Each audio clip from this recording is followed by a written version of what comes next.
right. Okay, so here's what I've done since last time. We built this bunker tile wall. This is meteor proof. We had a few meteor related incidents here. Got the atmosuit docks built, filled up with atmosuits. We are filling that up with oxygen. You notice that the transit tube access point here is disabled. I'll get to that in a moment.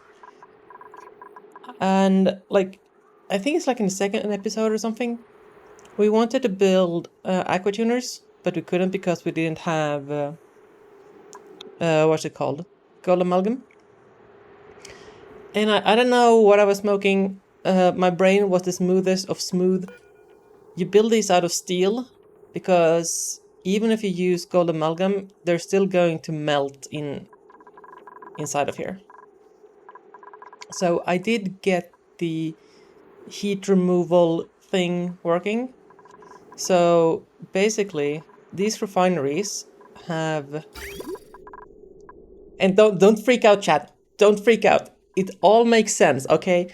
Listen. So the reservoir contains coolant, right? It's hot. We have a very high set point for the coolant.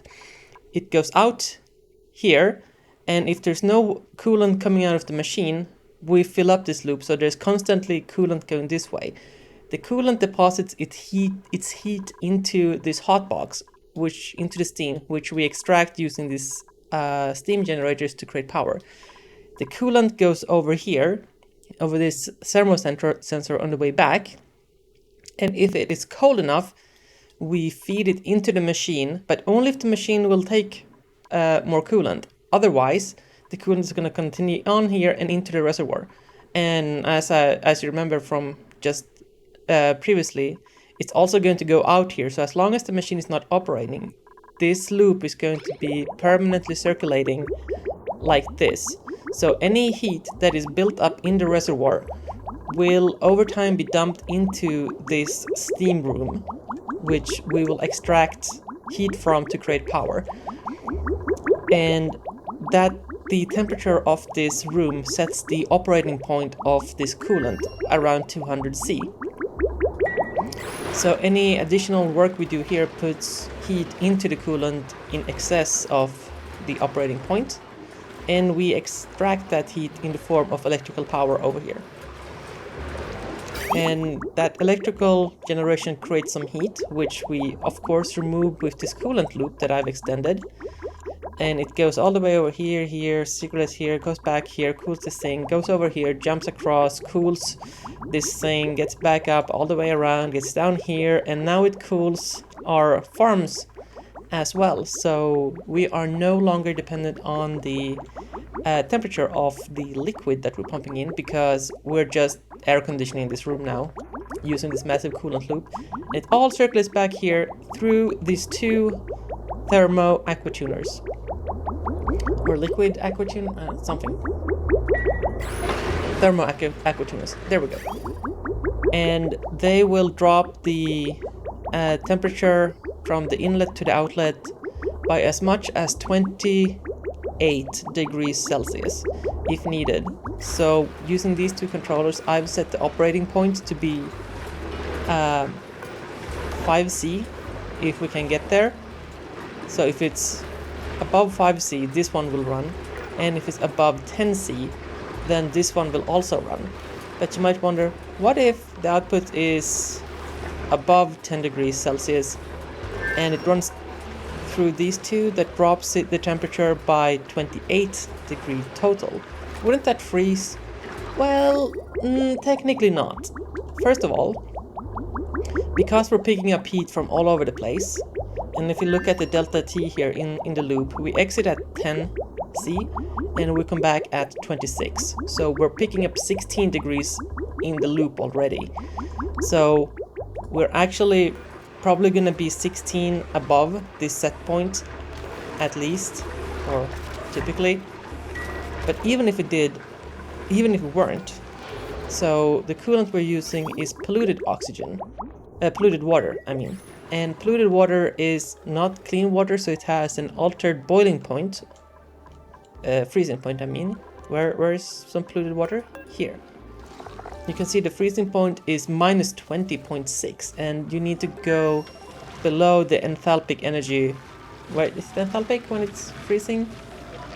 There's a threshold. You need to go 3 degrees below this before it will freeze. So there's actually plenty of headroom to run the coolant colder, which is nice. So we have actually been conditioning the temperature in here and here, here, and our thing here has melted a lot of the ice, but we're also recovering temperature here now, so good stuff. And the temperature in our farm is nice and controlled. I like that a lot. I also put all of this gear here. We did build this last time, if I recall correctly. And yeah, one of the things that kind of happened during me taking care of all of this is this guy went dormant. So we quickly depleted our natural gas reserve. Then we ran out of lumber. So we quickly depleted our ethanol reserves. We do not have enough petroleum or crude oil to refine into petroleum to keep running these generators. So we are like down to burning coal, which we have a little bit of, but not a lot. So we are kind of in a power crunch. When these 3 generators run, we're producing power, which is good, but also like, well, we're consuming 1200 watts here to generate whatever that is, 3 times 850. So it's slightly energy positive to run these things, but only barely. And because of the way these liquid aqua tuners work and the coolant we're using, they're also ever so slightly energy positive running these compared to the energy we get out, as long as we can put enough heat into the coolant.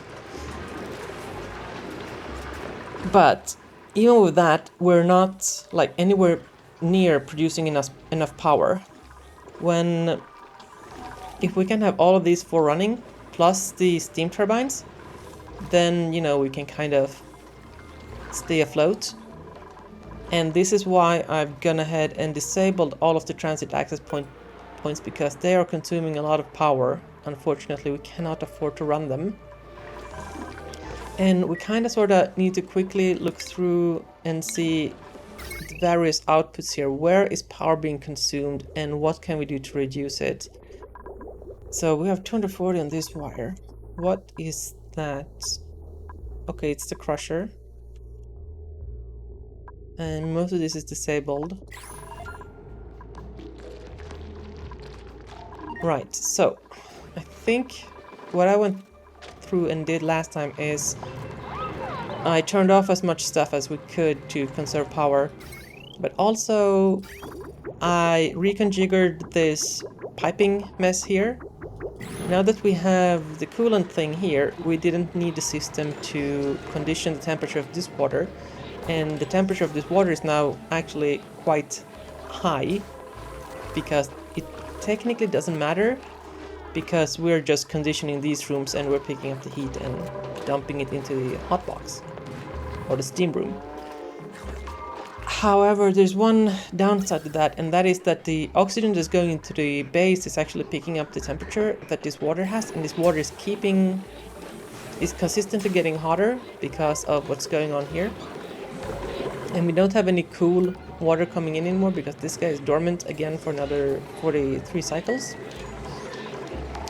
So eventually we are going to heat up the base unless we bring down the coolant loop here and start cooling down the base as well.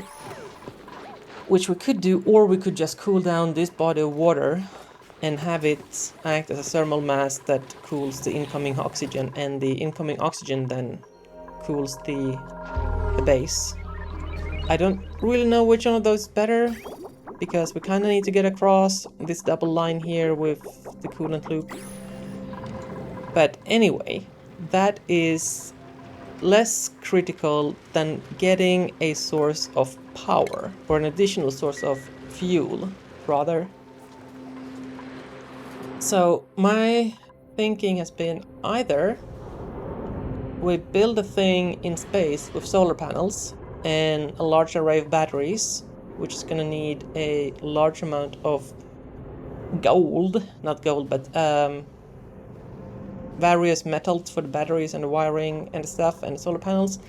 And we also need glass, which we currently do not have, but we are able to manufacture. We just need to build a thing. Or the other option is to try to dig down and find oil in near the bottom of the map. And I'm not sure which one of these is the best option. If I'm being completely honest. How about we start with the option to see if we have oil? Because technically it's easier to dig down. I would like to do this with the help of some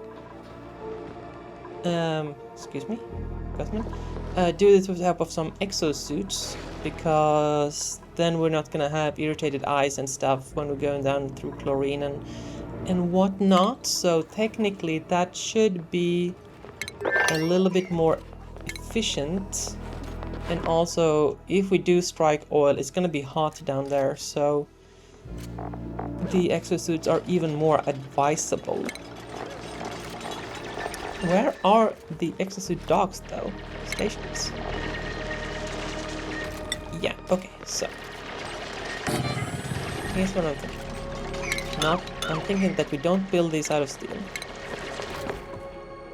Steel is still precious. That should be enough for now. That there. We are gonna need a little bit of power to fuel up the suits. Fortunately, it's not constantly running. And we're also going to need a fair amount of oxygen. And I hate to tap into this line, but I'm gonna do it. Because we're already, like, using a lot of this guy.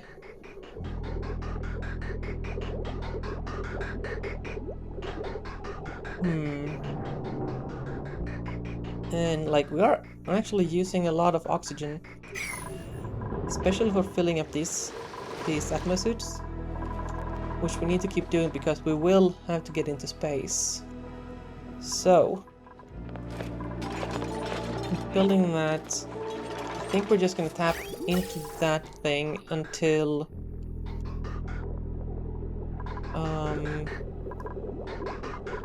maybe we bring one of this guy down here as supplementary for now. Yeah, I think we do that. So let's just add these bridges and then we deconstruct that, get this built, and then start digging straight down, looking for oil. Ooh, okay, so that's a bit of an intro, isn't it? I've also disabled these mealwoods because I think we have enough bristled blossom with these 3 rows to feed our dupes. I'm gonna keep an eye on the calories available, because the meal lice, when cooked to lice loaves, use water, which obviously means running the water sieves, which is power. We do need water for these things as well, but I feel that it's more efficient to run these than the mealwood. I mean, these also need dirt, which we don't have infinite amounts of. Do I want to just uproot these, actually? Yeah, let's uproot this row. Because dirt is not an infinite resource. Oxalite? Sure. Add some oxygen to this area. Ooh, perfect. We are through here. Let's make some more exosuit things. I don't know. Let's keep a few on hand. 20? Is that a lot? We will not have enough copper to do all of that. Also, are these idle? No, this is not going to be dormant for another 100 cycles. So we can also, together with like steam turbines, extract heat from these volcanoes, but the amount of mass that comes out here, although a lot to be enough to be annoying to deal with if we just want to recover the copper, is not actually high enough to like get a decent amount of power out of it. I mean, even if we build 2, it's not gonna get us out of this crunch. Unless we can find like a magma volcano, which has more thermal energy output. So I think digging for oil is our best option for now. Let's get these suits here.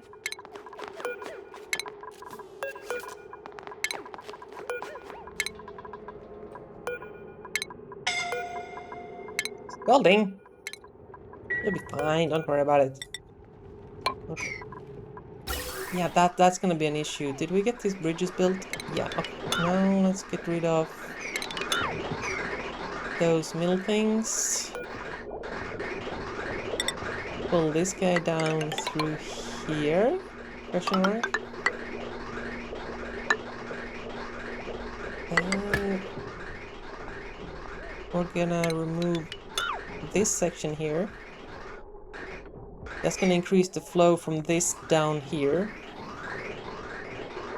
And we're gonna take care of this with this flow, and also gonna use this to supply here.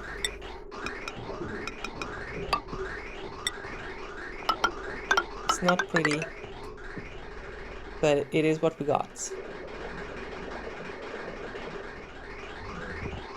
Yeah. Yeah, that's a lot more flow.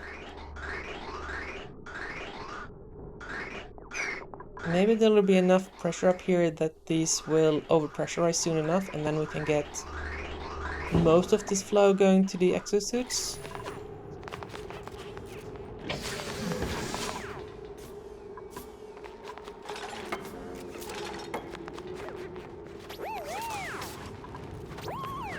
What am I building this out of?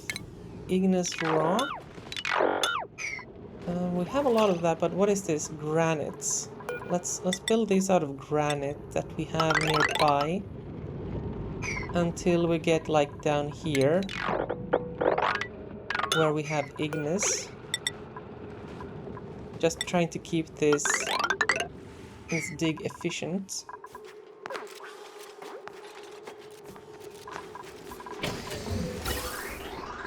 Okay. And here's one thing that we're gonna do. We're gonna make sure that there's no backflow from here, and then we'll take the excess from this guy and tap it into here. Just to try to fill up those exosuits a little bit faster. Oh, we're getting carbon dioxide. Man.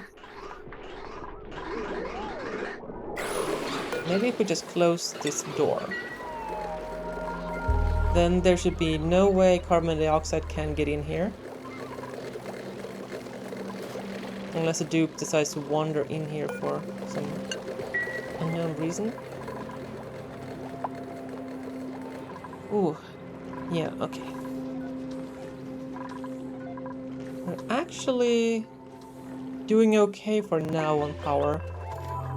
But like, we're living in borrowed time because once our coal runs out... Oh boy. I mean, we do have a lot of coal we can dig up here, if we're being completely honest. Also, I think sometimes this makes the digging faster because we can get multiple dupes down here. And then while one is digging the thing, the materials to build the next ladder become available and they don't get as confused and do stupid-ish like that.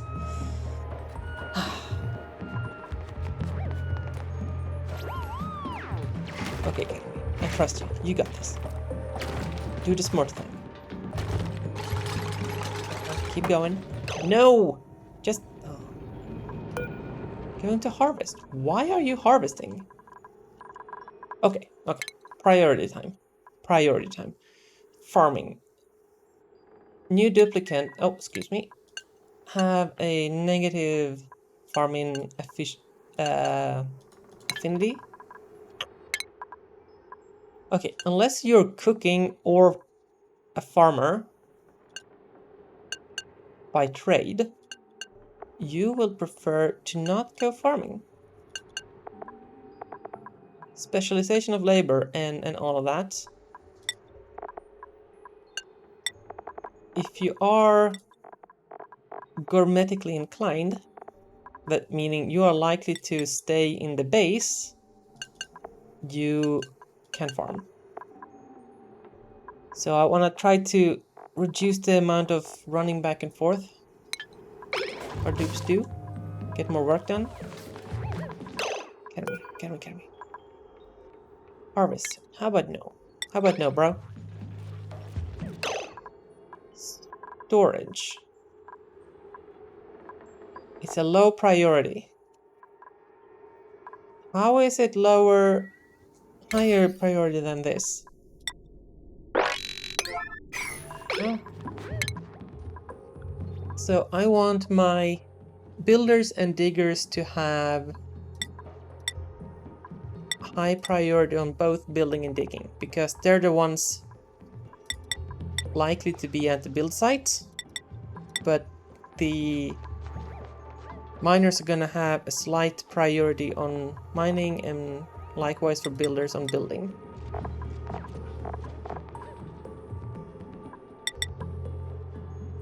Have I done this wrong? No? I thought I gave them priorities on ranching instead. Sheesh.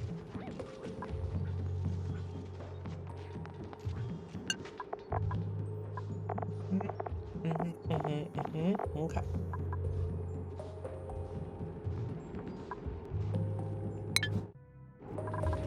Okay, let's see how we're doing here. Turner, digging, building, digging, building. Why are you all scalding all of a sudden? You've been walking in liquid copper? I mean, that'll do. Yeah, that'll do. I'll do it. Yep, and the steam thing. I'm gonna take that back. Maybe we need to extract the heat from this thing. If nothing else, then to, you know, keep our dupes from going all crispy. But before that, let's see if we can find some power, because if we can just get power, that's gonna make things so much easier.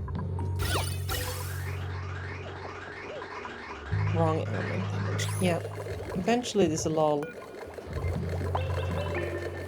clear out from here, I believe, so this should be pure oxygen and hydrogen here.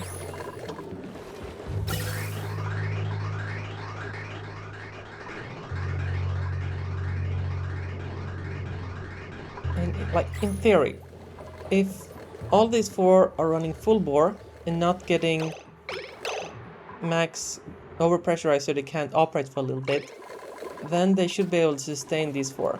But they're not gonna be, you know, running full bore.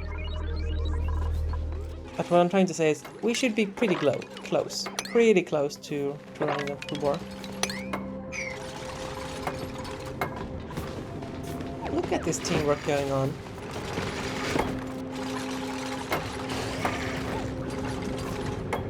Yeah, exosuit's definitely the right idea here.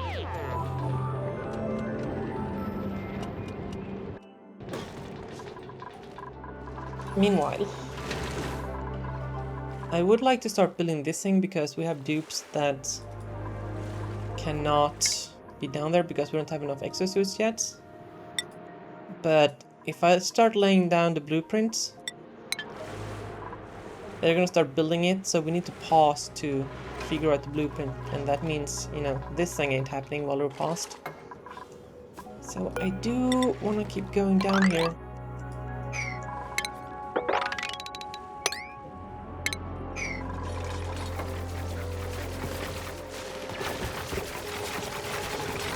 Did we have to send the worst builders and diggers down here? Okay. You know what? Let's do this. Add a door. With a tile on top so they don't just walk over the door.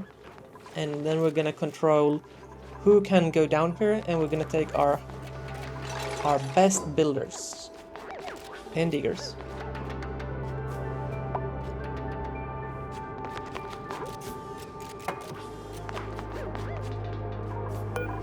Okay. Everybody can go out, but only Jelly, Kermie, Jetson, and Leo can go in. And Turner. And Joshua. The rest of y'all stay out. That means these should be our finest people. Looking for oil. Well, we do have some ethanol.